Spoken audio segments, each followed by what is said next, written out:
Hoje a gente está recebendo aqui no estúdio o Fernando, que é fiscal agropecuário do IMA, o Instituto Mineiro de Agropecuária. Ele está aqui na cidade para fazer campanhas, alertar a população sobre as questões de vacinação de rebanho, não é isso, Fernando? Exatamente. Bom, primeiramente, muito obrigado pela oportunidade que nós estamos tendo aqui de conversar com vocês e alertar a população sobre esses aspectos tão importantes, tanto para a questão agropecuária, quanto também uma questão de saúde pública, que são as vacinações para prevenção de doenças de acometimento dos animais domésticos e que tanto impactam o cenário agropecuário e também a saúde pública. Então, nós estamos aqui justamente e o IMA traz essas vertentes de trabalhar no intuito de minimizar essas doenças para todo o rebanho do Estado. Perfeito. Fernando, nos conta quais são as doenças que podem ser prevenidas e que precisam da vacinação dos rebanhos. Bom, hoje nós temos algumas doenças importantes que são associadas à ocorrência em animais domésticos que tem impacto muito importante na cadeia produtiva, que é a raiva e a brucelose. Essas duas doenças elas têm caráter zoonótico e elas podem ser prevenidas com a simples ação de vacinação. Então, são doenças, inclusive, que estão nos programas nacionais de sanidade dos animais domésticos, do Ministério da Agricultura, onde nós desenvolvemos ações de prevenção da ocorrência dessas doenças. Uma dessas ações de prevenção é a vacinação dos rebanhos, né? Os bovinos eles devem ser vacinados para a brucelose, e aí, para a vacinação de brucelose, é obrigatória a vacinação de fêmeas. Fêmeas em idade de 3 a 8 meses de idade devem ser vacinadas obrigatoriamente contra a brucelose, e a raiva ela é uma vacinação que deve ser vacinada em bovinos, bubalinos e equinos de todas as idades, com reforços anuais. Fernando, você acabou de falar, o reforço é anual, né? Eu acho que é importante a gente lembrar para o produtor, para o pecuarista, que essas vacinas, elas são gratuitas e essas vacinas, elas não incidem nenhum tipo de penalidade, né, para o proprietário, quer dizer, essas vacinas, elas devem ser feitas, ele deve chegar e ter tranquilidade de acionar vocês para a realização desse procedimento, está correto? Na verdade é o seguinte, as vacinações, elas não têm um subsídio direto dos governos. Certo. Então elas são de custeio realmente dos produtores. Dos produtores. A vacinação antirrábica, que ela é aplicada a pequenos animais, cães e gatos, ela existe sim um subsídio que nas campanhas anuais elas são ofertadas de maneira gratuita à população. Correto. Perdão pelo meu erro aí de Isso, avaliação. imagina, os bovinos realmente, a população animal, dos animais de produção, essas vacinações elas são de custeio dos produtores. Tanto a vacina de brucelose quanto a vacina de raiva. A vacina de raiva é uma vacina extremamente barata, né? E que o custo-benefício que nós temos do risco associado do animal contrair a doença e dele estar prevenido não se paga, né? A vacinação de brucelose é uma vacina única. Então, uma vez que o produtor ele vacinou aquela novilha, aquele animal de 3 a 8 meses, fêmea, essa vacina ela imuniza para toda a vida. Então, ela tem esse amparo, né? Perfeito. Inclusive legal. E a vacinação de raiva, ela tem esse reforço que na primovacinação, ou seja, na vacinação inicial, ela deve ser realizada nos animais e depois de 30 dias um reforço. Depois desse reforço, é recomendado que se faça a vacinação anualmente do gado. E como é que está a realidade dessas vacinações aqui no município de Nova Resende? Então, nós temos uma dificuldade muito grande, um gargalo aqui no município. Justamente por isso nós estamos intensificando as nossas ações, tanto de educação sanitária, que nós estamos justamente aqui fazendo essa divulgação, esse apoio juntamente com a TV Resende Web, para alertar o produtor da importância dessas vacinações, porque os níveis de vacinais do município estão aquém do desejado. Perfeito. A vacinação de brucelose, como eu falei, ela é obrigatória e ela pode gerar uma penalidade para o produtor que deixar de vacinar e deixar de declarar. Então, é importantíssimo que o produtor se regularize com relação a isso. E a vacinação de raiva também é um gargalo muito grande. Então, ano passado, nós tivemos aí um surto da doença aqui no município e isso gera desdobramentos, né, de riscos, inclusive, para a saúde humana. É importante a gente alertar também que o produtor ele tem a obrigação de fazer essas declarações, inclusive para evitar penalidades. Né? Essas declarações são feitas anualmente, correto? Essas declarações, a vacinação de raiva, ele pode fazer a declaração anual, e a vacinação contra a brucelose, o ideal é que o produtor faça a declaração em cada etapa de vacinação. São 2 etapas ao longo do ano. Então, nós temos a primeira etapa no primeiro semestre e a segunda etapa no segundo semestre do ano. Então, o produtor que tem uma taxa de natalidade elevada, ele pode fazer essa declaração 2 vezes por ano.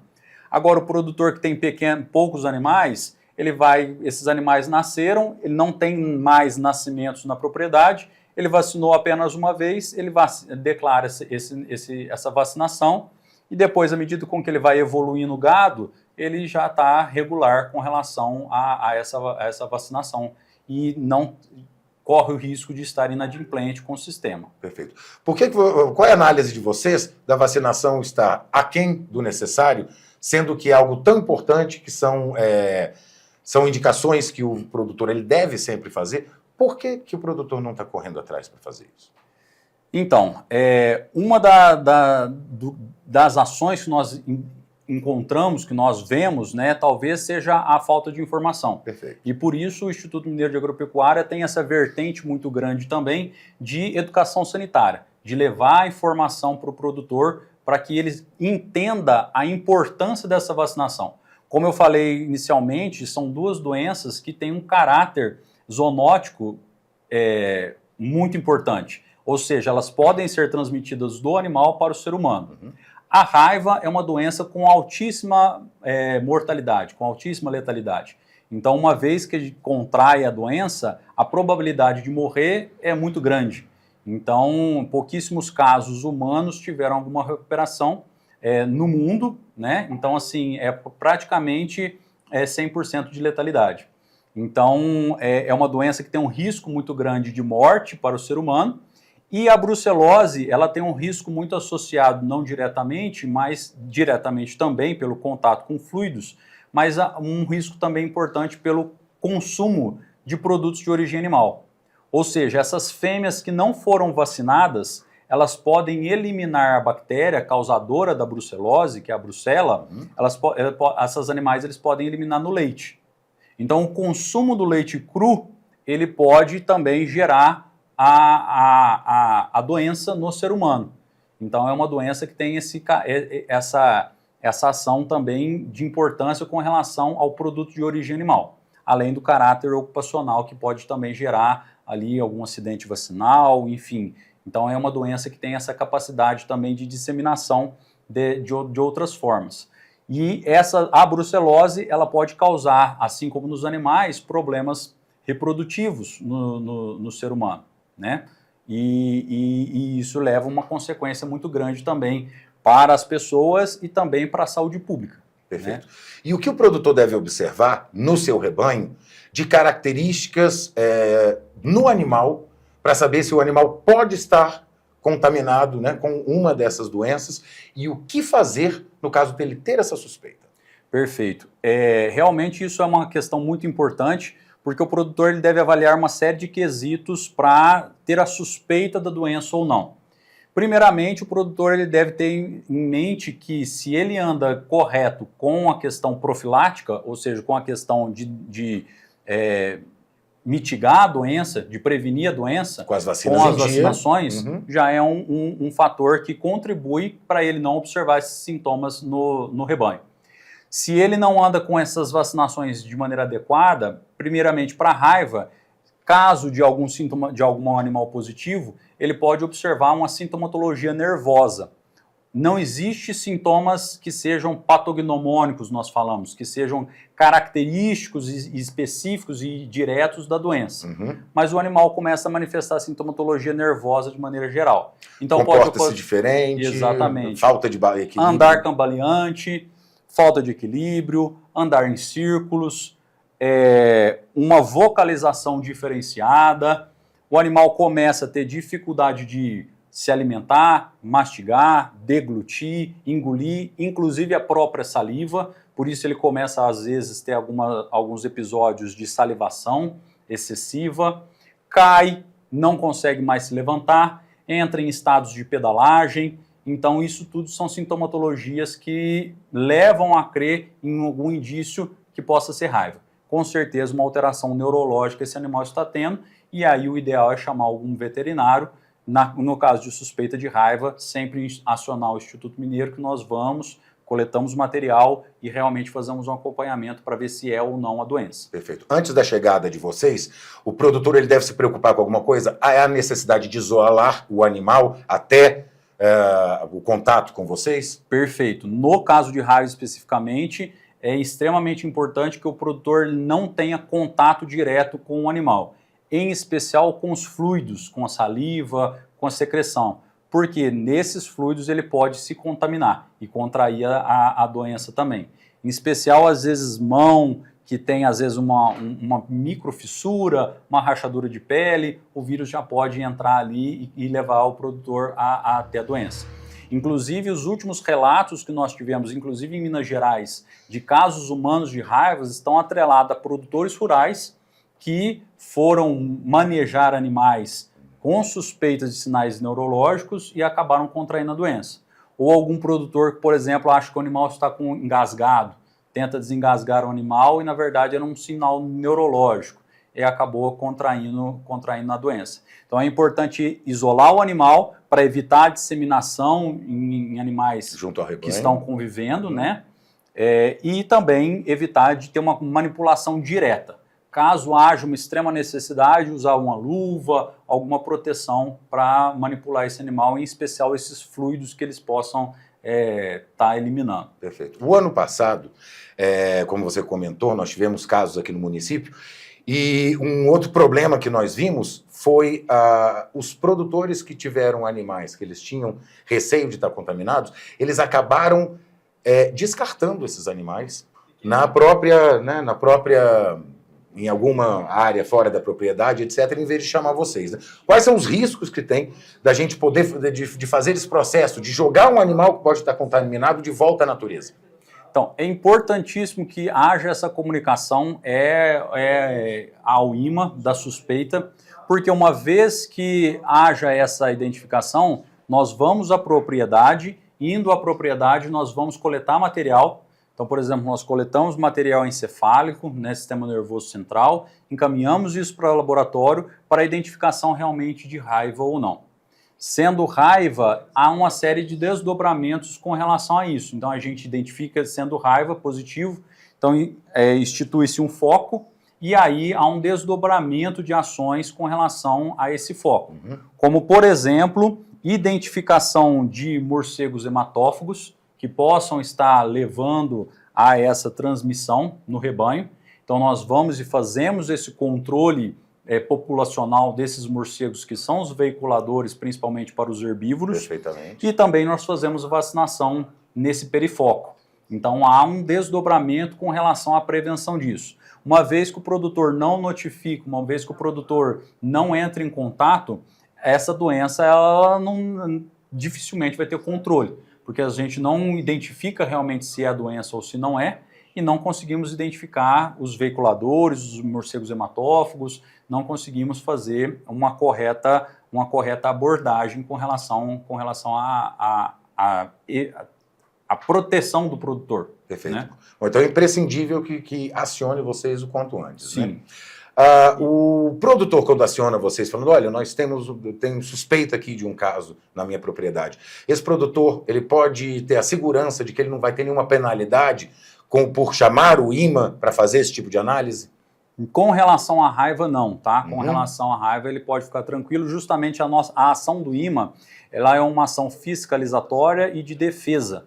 Então, nós atuamos nesse sentido, para a defesa agropecuária, para evitar que as doenças se instalem e para evitar que haja uma disseminação dessas ações. Perfeito. Então, o produtor ele vai ter essa ação da gente ir orientar, coletar material, fazer a devida identificação, mesmo porque, se for um caso de raiva, provavelmente não tem nem o que ser feito. O animal ou ele já vai ter vindo a óbito, ou ele vai realmente evoluir rapidamente a óbito. Né? Então, assim, o prejuízo que o produtor tem é justamente essa perda desse semovente, desse bem animal que ele tem, que ele está perdendo. Né? E com relação à brucelose, que você tinha perguntado também, as sintomatologias de brucelose elas são um pouco mais sutis e que muitas vezes o produtor passa a identificar aquilo como normal dentro do rebanho, como por exemplo abortos. Então, aborto ele pode, geralmente tem alguma causa associada àquele aborto. Então, se os animais eles começam a ter abortos recorrentes, diminuição, aumento do intervalo de partos, diminuição de produção, geralmente isso pode estar associado com alterações de brucelose. Nos machos, nos touros, esses animais começam a ter orquite, epididimite, são alterações testiculares e que vão levar ele também a ter uma dificuldade reprodutiva. Né? Então essas respostas reprodutivas que são manifestadas na doença quando ocorre então a brucelose no rebanho. Perfeito. Fernando, o que mais é importante ser repassado ao produtor que a gente possa não ter abordado aqui nesse nosso papo?